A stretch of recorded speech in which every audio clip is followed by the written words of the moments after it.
presidente. Diana Benítez, del periódico El Financiero. Pues ya ya arrancó la Cumbre de las Américas. Ayer el presidente Biden habló de la defensa de la democracia, de que sí estaban representados Nicaragua, Cuba, porque hubo una reunión previa con representaciones de esos países, y el reclamo del canciller Marcelo Ebrard, que ya ha comentado usted. Sobre ese punto, preguntarle dos cosas. ¿No cree que en este sentido de lo que usted ha pronunciado, el por qué no asistió, hubiera sido más congruente que no hubiera enviado una representación de México a la cumbre? Y por otro lado, la ex embajadora Marta Bárcena pues también decía que si bien nos afecta la relación entre ambos países porque usted no asiste, pues quizás se pierda la confianza. Bueno, es un asunto de interpretación, ¿no? Nosotros estamos representados, pero al mismo tiempo lo hacemos bajo protesta, porque no aceptamos que se excluya a nadie. Queremos la unidad de todos los países del continente americano en beneficio de nuestros pueblos. Y no queremos alentar bloqueos ni discriminación, no estamos de acuerdo con mantener la misma política de siempre, intervencionista, que afecta a la gente, que tiene que ver con las cúpulas de poder económico y político, las diferencias arriba, por cuestiones ideológicas, por dogmatismos, por intereses, porque si se asume una postura, ya lo he dicho varias veces, en contra de un país, se puede sacar beneficio, puede uno llegar a ser hasta senador o a tener dinero. ¿Y qué culpa tienen los pueblos? Entonces ya no queremos eso, queremos la hermandad, lo que soñaba Bolívar, la integración de toda América, incluyendo a Estados Unidos y a Canadá, unirnos, pero por estos intereses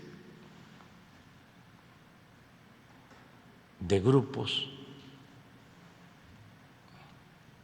y por la política de odio se excluye.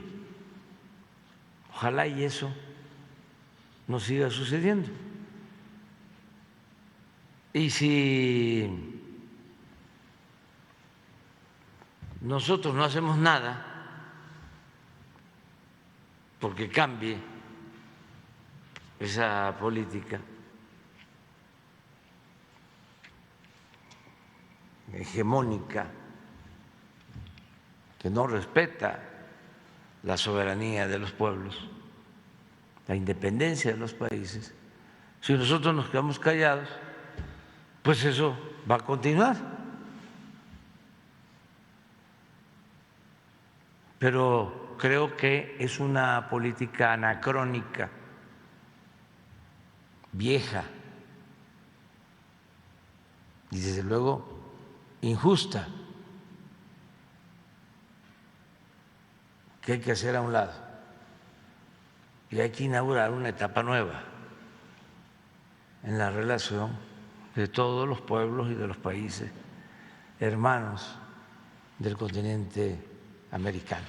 Esto, de acuerdo con nuestra política exterior, lo que establece nuestra Constitución de no intervención y de autodeterminación de los pueblos, pero también porque se están dando reacomodos en el mundo y se están integrando desde hace algún tiempo regiones y América debe integrarse en lo económico, en lo comercial, con respeto a la soberanía de cada nación. Eso es lo más recomendable. A ver si no tenemos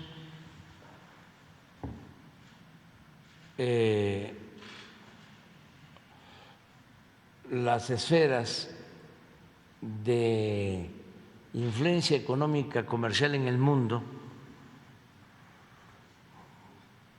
que habían antes, como por ejemplo Asia y China en particular. No aparecía. De ahora es predominante.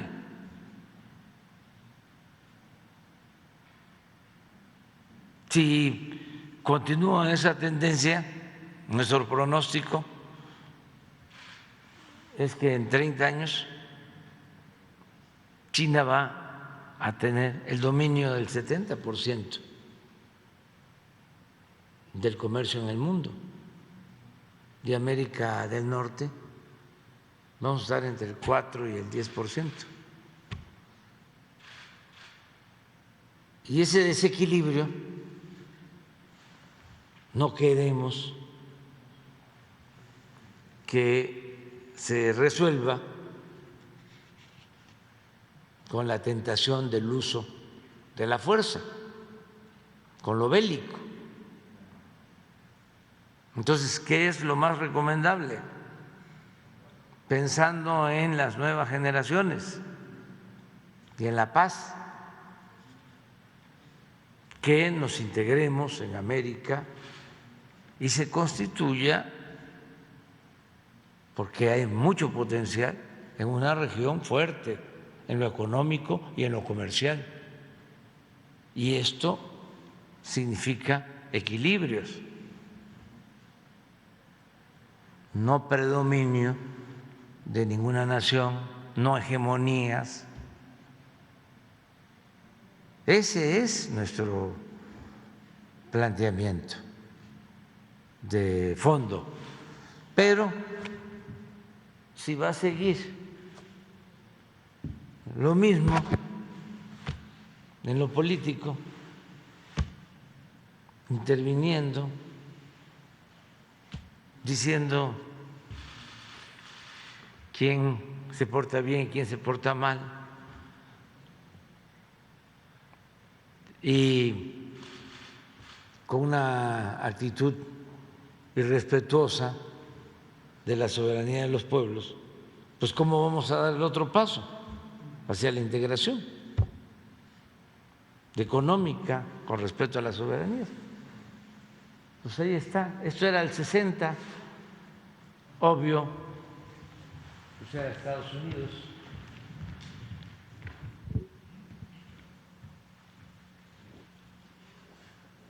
En los 60.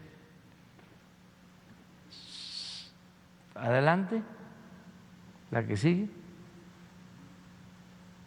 En los 80 sigue estando, pero ya aquí empieza a verse, creo que por aquí, lo de China, pues es Europa. Adelante. ¿A dónde?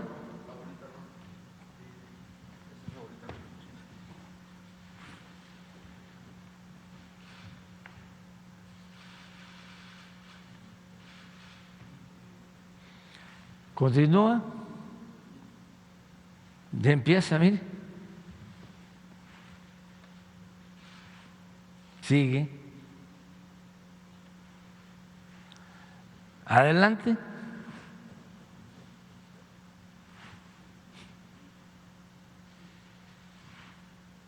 Miren esto.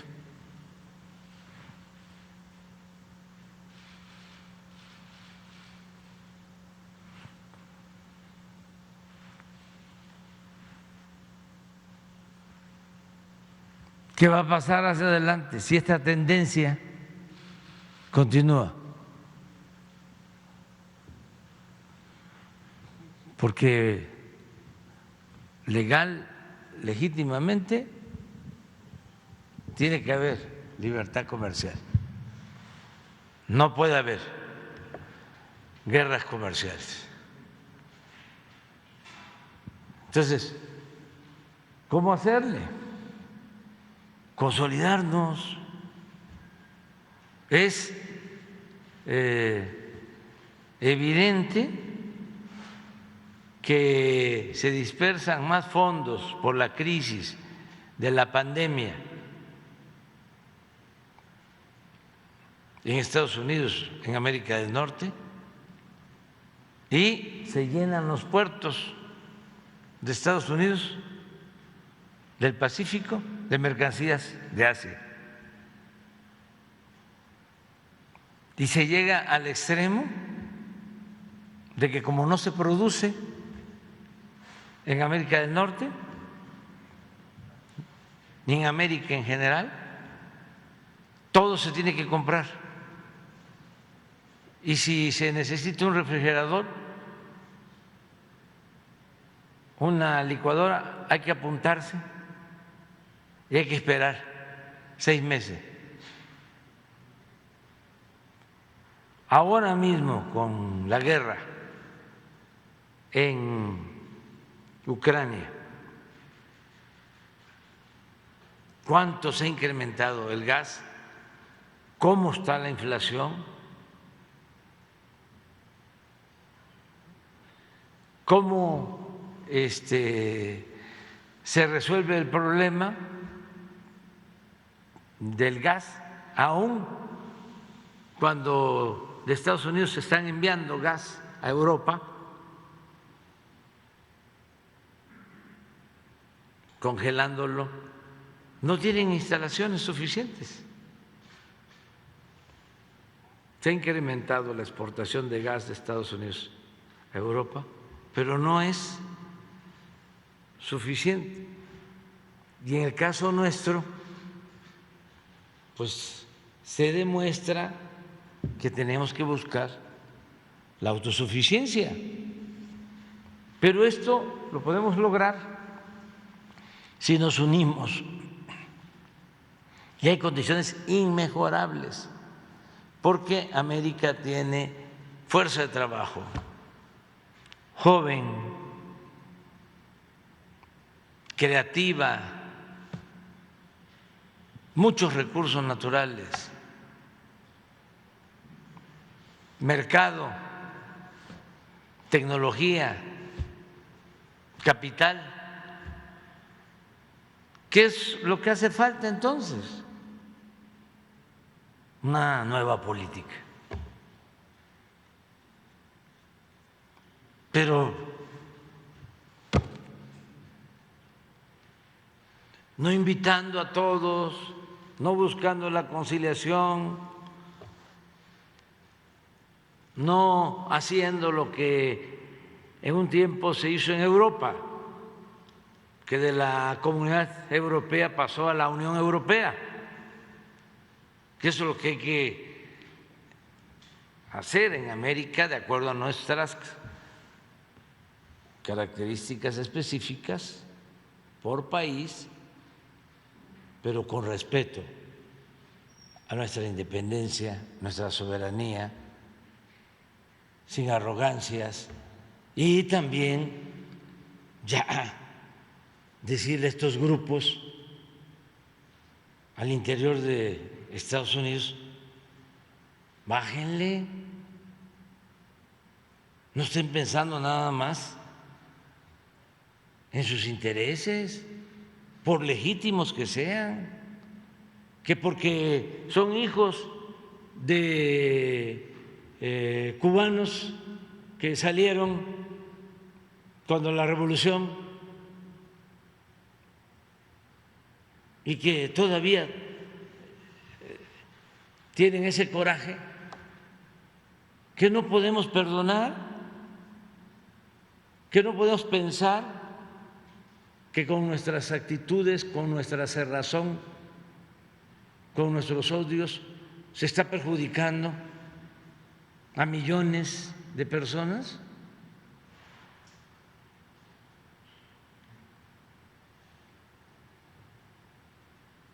¿Cómo se logran los acuerdos de paz en Oaxaca cuando hay problemas de confrontación entre los pueblos de décadas, hasta de siglos, y muertos de un lado y de otro? Llegan los hijos, los nietos de las partes en conflicto, acuerdos, a pesar del dolor, buscan la paz. Ese es el camino, el de la unidad, pues no la arrogancia. Luego, si invitamos a estos países, nos quedamos sin un voto. Y entonces ya tendría más fuerza un partido. Si seguimos pensando así y no ponemos por delante los ideales, los principios, ¿cuándo vamos a salir de la crisis y de la decadencia?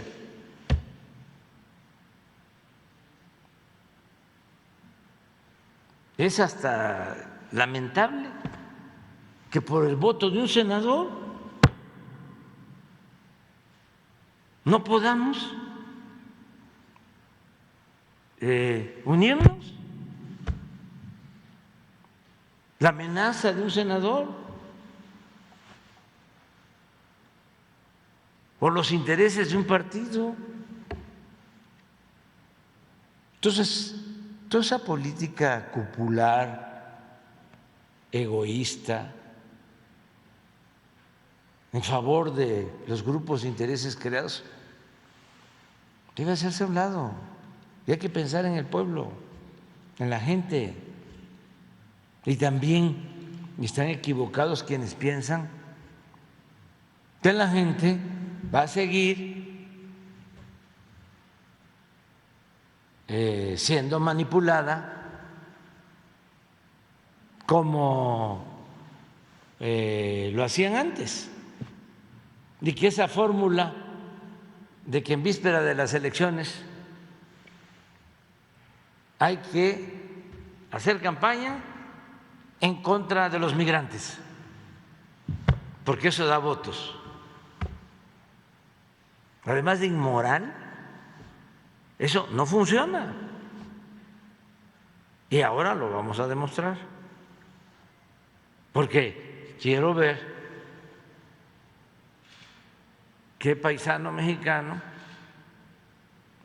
nacionalizado estadounidense va a votar por un partido, por un candidato que rechace a México, que discrimine a los mexicanos. Nada más le voy a recordar la canción de Blade y una frase, un fragmento: el que no quiere a su patria no quiere a su madre.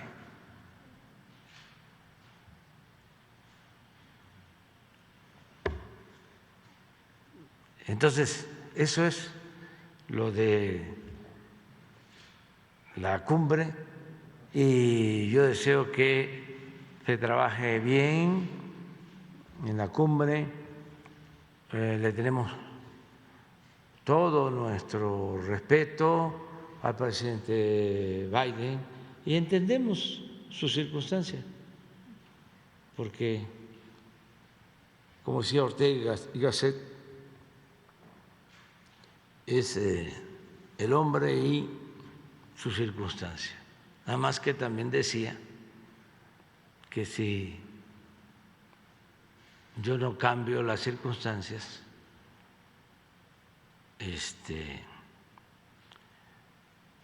no cambio yo. Hay que cambiar, hay que transformar. Presidente.